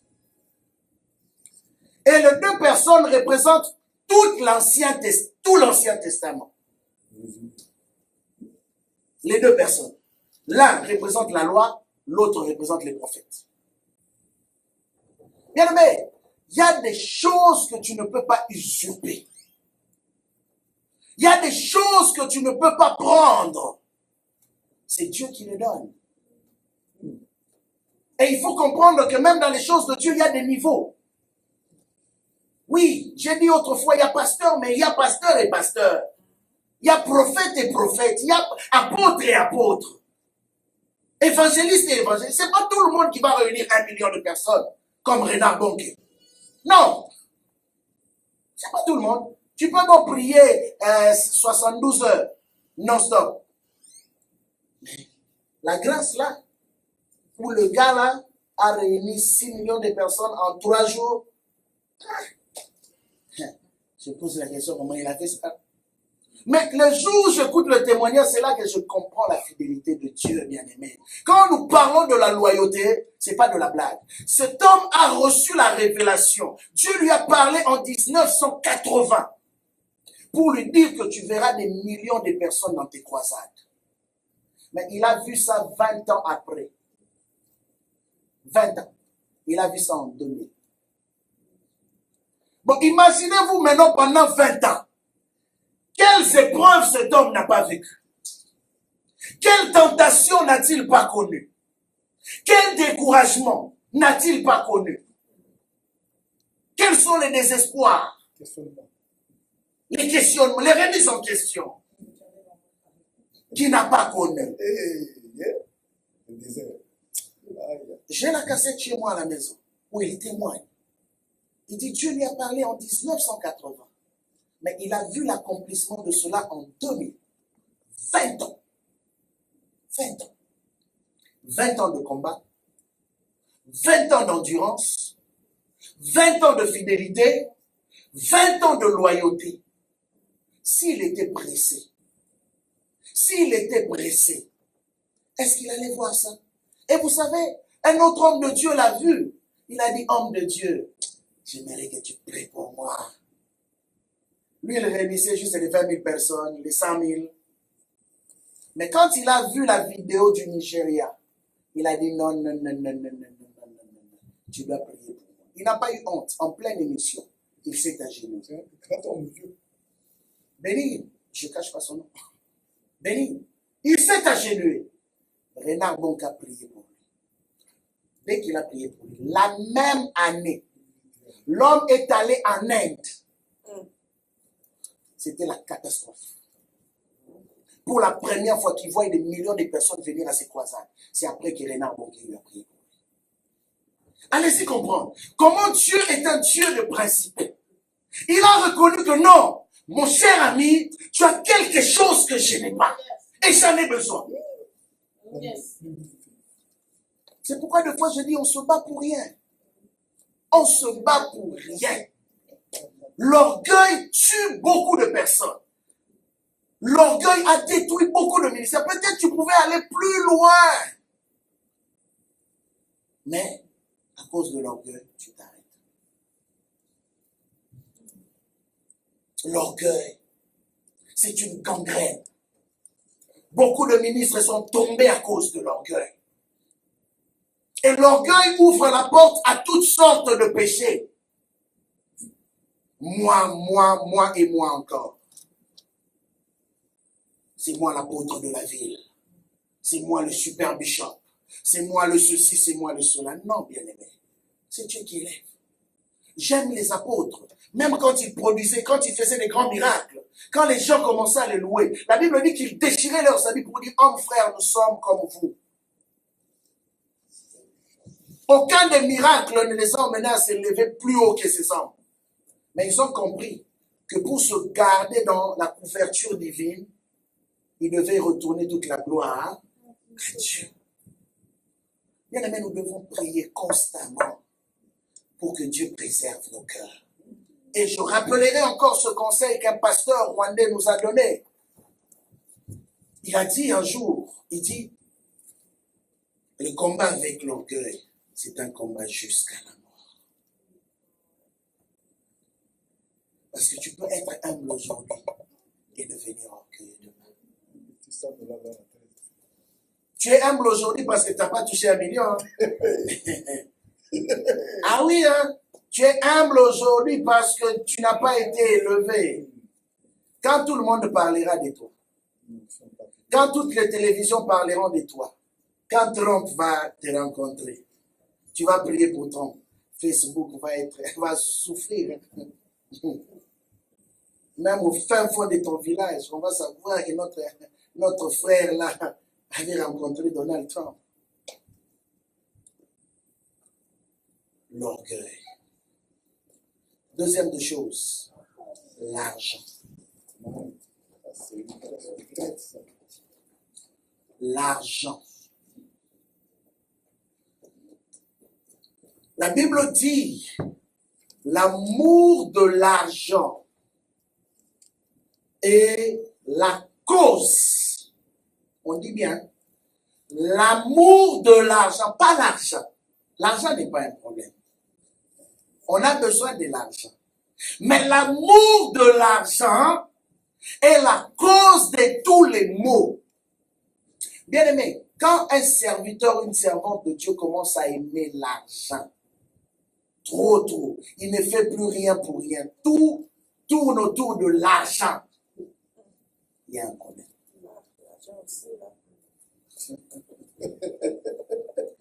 Je ne peux plus prier pour toi si tu n'as pas l'argent. Je ne peux plus prêcher s'il n'y a pas l'argent. Donc tout est conditionné par l'argent, l'argent et l'argent. Il y a un problème.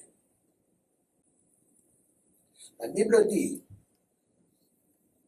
vous avez reçu gratuitement, donnez aussi gratuitement. Je n'exclus pas le fait que oui, il y a la part des ouvriers, l'ouvrier mérite son salaire. Là n'est pas mon message. Mais je parle là de l'amour de l'argent. Un amour excessif que la Bible appelle la cupidité. Un amour qui emmène l'homme à ne penser qu'à l'argent. Et quelqu'un m'a donné un témoignage un jour dans une église où quelqu'un fait venir, un pasteur fait venir un de ses amis. Un de ses amis pour prêcher. Et dans le couloir, pendant qu'ils se parlaient entre eux, il dit à son ami, il faut leur faire sortir l'argent. Donc, on comprend que dans leur deal, ils s'étaient déjà arrangés pour que les fidèles puissent sortir l'argent. Et malheureusement pour eux, l'autre était en train de passer. Et pendant qu'il passait, c'est là qu'il croise maintenant le dossier. Et vous savez que c'est après ça que le gars a quitté l'église. Il a dit, mais c'est devenu une aventure, un business ici. Donc les gens s'arrangent derrière nos dos pour nous extorquer de l'argent. Et l'homme passe devant, il va vous citer tous les versets bibliques en vous disant que oui, Dieu m'a dit. Et c'est ça qui est grave encore. Dieu m'a dit blablabla. Or, c'était un deal qu'ils ont fait dans le secret. Mais on doit craindre Dieu. On doit craindre Dieu. Oui, quand on a besoin d'argent, on n'a pas honte de le dire parce que l'œuvre de Dieu fonctionne avec l'argent. On n'aura pas honte de le dire. Nous avons besoin d'argent. Les gens qui ont la bonne volonté peuvent donner. Oui, certes, il arrive aussi de temps où Dieu suscite son serviteur par révélation de faire un appel. Mais quand ça devient des arrangements pour extorquer de l'argent par soif d'en avoir plus. Et vous savez le comble c'est quoi? L'argent là qui sort, on ne sait par quel chemin il va. L'église n'en bénéficie jamais. Alors là, il y a un problème sérieux. Quand on en arrive à ce point où l'amour de l'argent conditionne notre ministère. Je connais des gens qui ne peuvent pas prier pour toi si tu n'emmènes pas l'offrande. Même les prophéties sont conditionnées. Oui.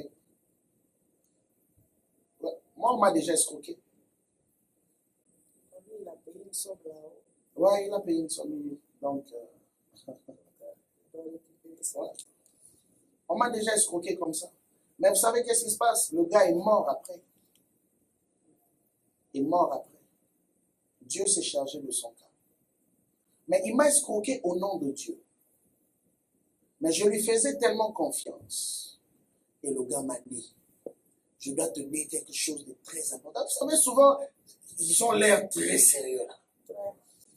Tu vas te dire quelque chose de très important. Mais avant que je te le dise, Dieu me dit, il faut que tu emmènes quelque chose de précieux. Alors moi, je suis allé me chercher, vous savez, en Afrique, là, je n'avais qu'une seule veste qui me restait. Et j'ai dit, bon, ok. La seule chose précieuse que j'ai actuellement là, c'est ma seule veste qui me reste. Je prends ma veste, je lui donne. Le lendemain, je reviens au service, je lui donne. Et vous savez qu'est-ce que le gars me dit? Tu vois, tel que je t'avais dit hier, continue seulement à prier. Il s'arrête là. Ah, Jésus. Je parle de ça parce que j'ai vécu ça. Il y a des gens qui sont sérieux avec le Seigneur. Mais il y a aussi des aventuriers. La chaise prophétique. Et il n'avait pas fait ça qu'avec moi. Il a fait ça avec plusieurs personnes. Ah, Seigneur. Mais Dieu s'est chargé de lui. Aujourd'hui, il n'existe plus. Et la troisième de choses, et la dernière dont je veux conclure, c'est le sexe.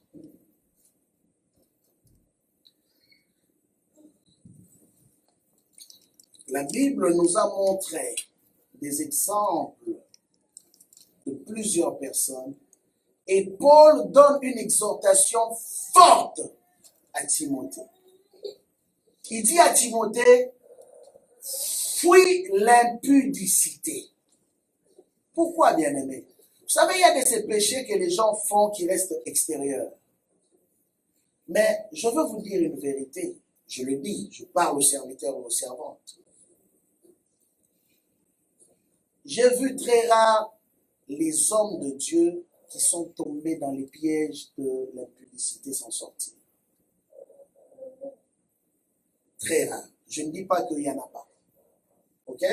Je pèse mes mots. Mais j'en ai vu très rares qui ont réussi à s'en sortir. J'en ai même eu qui se lamentaient en disant que c'est plus fort que moi, il faut que je m'en sorte. Mais dès qu'ils avaient l'occasion, ils rechutaient. C'est pourquoi Paul, étant un homme très prophétique aussi, dit à son fils Timothée, tu sais, il y a de ces choses que l'homme commet qui restent extérieures. Mais il y a de ces péchés, entre autres l'impudicité. Fais attention à ça. Fuis-le même s'il est possible. Ne badine pas avec ça. Samson pensait que c'était de la blague. Et c'était devenu de la blague pour lui. L'onction fait semblant de marcher avec ça. C'est ça le comble. Mais après un moment, il va t'exposer. J'ai vu des gens qui remplissaient des stades parce qu'ils avaient un appel évangélique authentique. Mais à cause du péché de l'impudicité, aujourd'hui ils sont l'ombre d'eux-mêmes. Ils vivent, mais ils sont morts vivants. Même leur ministère, il n'y a plus de vie. Ils existent comme s'ils n'existaient plus. J'ai vu ça auprès des pasteurs, j'ai vu ça auprès des évangélistes, j'ai vu ça auprès des prophètes, j'ai vu ça auprès des musiciens chrétiens. Il y en a plusieurs. Il y a des péchés avec lesquels il ne faut même pas jouer. S'il faut même fuir, il vaut mieux le fuir. Ce sont les trois choses qui ont détruit le ministère de plusieurs personnes. Quand nous regardons de Genèse à Apocalypse, nous voyons les conséquences. Et même dans l'une des églises, Dieu est en train de blâmer l'église de laisser cette femme Jézabel faire tomber ses serviteurs dans le péché de l'impudicité. Non seulement leur tromper par des faux enseignements, mais vous savez, quand un homme tombe déjà dans les pièges de l'impudicité, il perd même sa lucidité. Il ne voit plus clairement. Spirituellement, il devient aveugle. C'est pourquoi vous voyez que dans ce genre d'église, quelqu'un m'avait dit un jour, il dit, mais pasteur, je ne comprenais pas dans notre église pourquoi toutes les sœurs tombaient enceintes avant de se marier. Oui. Je veux dire dans quelle ville. Mais c'est une question qu'un frère m'a posée. Il dit, mais je ne comprenais pas. Les jeunes sœurs tombaient toujours enceintes avant le mariage. Bon, on était obligé de fois de se dire, mais qu'est-ce qui est en train de se passer? Peut-être c'est la ville de Montréal. Mais vous savez, après, à force de prier, Dieu leur a révélé. C'était qui le problème? Le pasteur. Le pasteur lui-même était dans une vie d'adultère. Et ce qui fait que cet état d'esprit s'est répandu au sein de l'Église. Et les fidèles ont commencé à reproduire. Ils ne comprenaient pas pourquoi les jeunes sœurs, et non seulement tomber dans l'impudicité, mais s'habiller mal. Parce que le pasteur ne pouvait plus leur dire, ne faites plus ça. Parce que lui-même était déjà chargé. Spirituellement chargé. Et ça devenait un problème même pour la croissance de l'Église. Les gens venaient, les gens partaient. Mais souvent, ça se retournait toujours où les gens tombaient dans le même péché. Bien aimé, il y a des choses dans lesquelles tu ne peux pas blaguer quand tu es appelé par Dieu. Il y a des choses que tu dois éviter comme de la peste dans ton parcours avec Dieu. Si tu veux préserver la grâce que Dieu t'a donnée, même si on te donnait l'argent. Si Joseph a été capable d'accepter une mauvaise réputation, mais de préserver son intégrité, c'est parce qu'il connaissait la valeur spirituelle de l'acte que la femme lui demandait de poser. Et vous savez, le comble, c'est quoi? La femme de Potiphar. Potiphar, c'était un occultiste. Souvent, on n'en parle pas. Potiphar était un occultiste. Et si Joseph couchait avec sa femme, automatiquement, la Bible dit quoi? Celui qui couche avec une prostituée devient une seule chair avec cette femme. C'est qui spirituellement allait faire en sorte que la vision que Dieu lui avait donnée, il allait la porter. C'est pourquoi vous voyez que beaucoup de serviteurs de Dieu meurent précocement. Beaucoup de serviteurs de Dieu et des servants de Dieu passent à côté. Il y a une grande dame qui a bougé le monde, qui est tombée dans ce piège. Elle-même raconte cette histoire dans son témoignage. Mais elle s'est repentie avant de mourir. La plupart connaissent Catherine Kuhlman. À un moment donné, la gloire était tellement montée, l'orgueil, elle pensait que plus rien ne pouvait l'arrêter. Et elle a décidé de de sortir avec le mari d'une autre sœur. L'homme a divorcé de sa femme pour épouser Catherine Kuhlman. On connaît toujours le bon côté de Catherine Kuhlman, mais ça c'était la partie sombre de son ministère, de sa vie. Et quand elle a fait cela, elle raconte, elle dit que c'est comme si toute l'onction qu'elle avait dans sa vie était partie. Tous les miracles qu'elle opérait, ce qui était instantané, elle ne les voyait plus. Elle pouvait prier, crier, plus rien ne se passait. Et un jour, Dieu lui dit, si tu veux que je te restaure, tu dois d'abord, 1, libérer le mari d'autrui, et 2, te repentir. Maintenant, imaginez-vous, aux yeux du grand public, la dame, la grande dame, toujours connue, la dame de puissance, la dame de sainteté, qui devait maintenant divorcer. Parce qu'elle avait pris le mari d'autrui, et puis se repentir en public. Vous voyez maintenant l'orgueil. Elle a combattu ça pendant une bonne période de temps. Mais elle a compris que si elle continuait, elle allait mourir sans gloire. Et elle a accepté. Au final, elle a libéré le mari. Les gens ont encore parlé, les médias ont encore parlé. Comment une servante de Dieu peut-elle divorcer? Déjà, on avait parlé quand elle avait épousé cet homme. Et on a encore parlé. Mais elle a accepté parce que c'était son erreur. Et elle a demandé pardon en public. Elle est allée chercher Dieu. Et au dernier jour de sa vie, Dieu l'a utilisé encore plus que Dieu l'utilisait auparavant. Mais il fallait qu'elle revienne vers le Seigneur. Mais regardez maintenant combien de serviteurs et de servantes meurent parce qu'ils ont peur d'être ridiculisés pour avoir commis une erreur. Ils se disent non, qu'est-ce que les gens vont dire de moi? Ils continuent. Ils savent que ce qu'ils font n'est pas correct, mais ils continuent dans cette position. Et ils finissent par mourir comme des animaux. Malheureusement. On en a vu plusieurs bien-aimés. Et on continue d'en voir. Et je prie que cela ne soit pas le cas pour nous. Je prie que cela ne soit pas le cas pour vous. Gardons ces choses précieusement. Évitons ces 3 choses. L'orgueil, l'argent et le sexe. Gardons-nous purs devant le Seigneur. Et c'est là que Dieu, quand il verra qu'il peut nous faire encore plus confiance, qu'il va encore libérer une autre dose de son onction dans nos vies. Que le Seigneur nous bénisse.